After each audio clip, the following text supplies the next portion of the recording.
इस चैप्टर की शुरुआत में हम देखते हैं कोई कह रहा होता है धत्तेरे की हमें उस कमीने को कब तक ऐसे ही अकेला छोड़ना पड़ेगा, क्या हम उसे अभी मार डाले और रिपोर्ट कर देंगे कि वो खुद ही मर गया है। जिसके रिप्लाई में कोई दूसरा कहता है बस बहुत हुआ, यह मास्टर का ऑर्डर है, अगर हमने जरा सा भी गलती की तो यह हम पर भारी पड़ सकता है। तो पहला पर्सन दोबारा कहता है मैं तो ऐसा इसलिए बोल रहा था क्योंकि मुझे गुस्सा आ रहा है, उस कमीने के वजह से प्रिजन ओनर को भी पनिशमेंट मिली है, इसीलिए मुझे काफी गुस्सा आ रहा था। जिस पर दूसरा पर्सन कहता है मैंने तुम्हें पहले ही बता दिया है, सबसे बुरी सिचुएशन में हमारी जान भी जा सकती है, हमें बस 13 दिनों तक इंतजार करना है पावरफुल ग्रुप्स के ग्रैंड असेंबली के आने तक, फिर हम जो चाहे उसके साथ कर सकते हैं। पर मैं अभी भी समझ नहीं पा रहा हूँ कि मास्टर ने उसे अब तक जिंदा क्यों रखा है, उस कमीने को आखिर में तो मरना ही है, तो फिर यह पहले हो जाता है तो क्या ही फर्क पड़ेगा। तो पहला पर्सन कहता है हम किसी भी तरह से मास्टर के महान इरादों को नहीं जान सकते, हम जैसे लोग बस उनके ऑर्डर को पालन कर सकते हैं। वो दोनों इसी तरह बात कर ही रहे होते हैं कि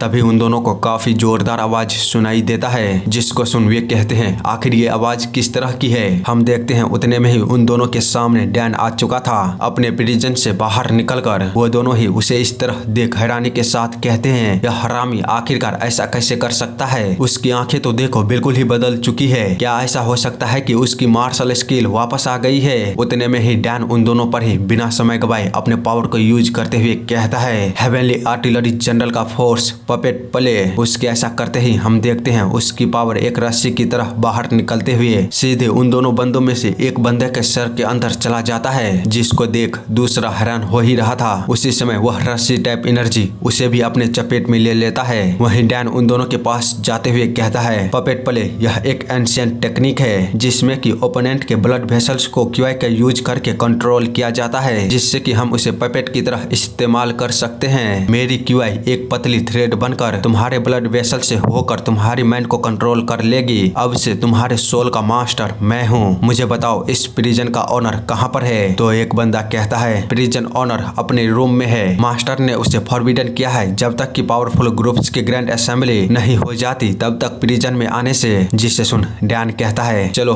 तो बताओ कि वह रूम कहाँ पर है। तो वो बंदा रास्ते को दिखाते हुए कहता है इस रास्ते से सीधे चलते जाओ, उसका रूम सबसे अंत में है। डैन जिसको सुन वहां से जाते हुए कहता है जिस तरह मुझे इस प्लेस पर बंद किया गया था उस हालत में मैं बस अपनी मौत का ही इंतजार कर रहा था अपने मार्शल आर्ट को खोने के बाद, इसीलिए अब सब कुछ वैसा ही होगा जैसा हुआंगबो गुनैक चाहता है। उसकी नजरों में मैं लगभग मर ही चुका हूँ, इसीलिए उसके पास अब कोई कारण नहीं है कि वह मुझे दोबारा चेक करने के लिए आएगा, उसे बस अब इंतजार है ग्रैंड असेंबली के खत्म होने के। वहीं हम इधर इन दोनों बंदों को देखते हैं जो डैन के टेक्निक में फंसा हुआ कह रहा था धत्तेरी की वह हरामी किंग ऑफ वार, क्या हम लोग हैंग हो गए थे। इतना बोलते हुए वह डैन की प्रिजन की ओर देखता है जहां पर डैन नहीं होता है और दरवाजा खुला होता है, जिसे देख वे कहते हैं अरे यार ये कैसे हुआ, शुक्र मनाओ कि वह अधमरी हालत में है। और हाँ मैं आप लोगों को बता दूं यह दोनों अभी डैन के पपेट प्ले टेक्निक में फंसकर इल्यूजन में है, इन दोनों को लग रहा है कि डैन अभी भी उसी प्रिजन में है। खैर दूसरी तरफ हम डैन को देखते हैं जो कि प्रिजन ओनर के रूम तक पहुंच गया होता है और उसे खोलते हुए कहता है तो यही है प्रिजन ओनर का रूम, लेकिन साचोन कहाँ पर है। वैसे तो उसे पहले मारना अच्छा होता, पर फिलहाल के लिए मुझे चियोलमा सिक्योरिटी ब्यूरो के मेंबर को ढूंढना चाहिए। मैंने मोटा मोटी उस जगह का अंदाजा लगा लिया है जहाँ से वह आवाज आ रही थी, लेकिन फिर भी मुझे एक बार उसे कंफर्म कर लेना चाहिए। क्या यही इस प्रिजन का मैप है। मैं अभी यहाँ पर हूँ 3 मंजिला नीचे और यह सुरंग वहाँ तक जा रही है, इसमें एक ऐसी संरचना है जो बिल्कुल भूल भुलैया की तरह दिख रहा है, यहाँ और वहाँ पर कुछ अतिरिक्त के साथ मॉडिफाई भी किया गया है, मुझे जल्दी करनी होगी। भले ही मैं उन दोनों को पपेट प्ले टेक्निक से उन्हें इल्यूजन में डाला है, पर अगर साचोन या फिर कोई और वहाँ चेक करता है तो मैं पकड़ा जा सकता हूँ, इसीलिए बेहतर होगा कि मैं शांति के साथ जल्दी करूँ। हेवनली आर्टिलरी जनरल का फोर्स थंडर क्यूआई, इतना बोलते हुए वो जमीन पर अपने हाथों को जोरदार तरीके से मारता है, जिसके चलते वो उस जगह में छेद करता हुआ कई मंजिलों को नीचे की ओर तोड़ता हुआ लगातार नीचे जा रहा होता है। और फिर अंत में जब वह एक जगह पर आकर रुकता है तो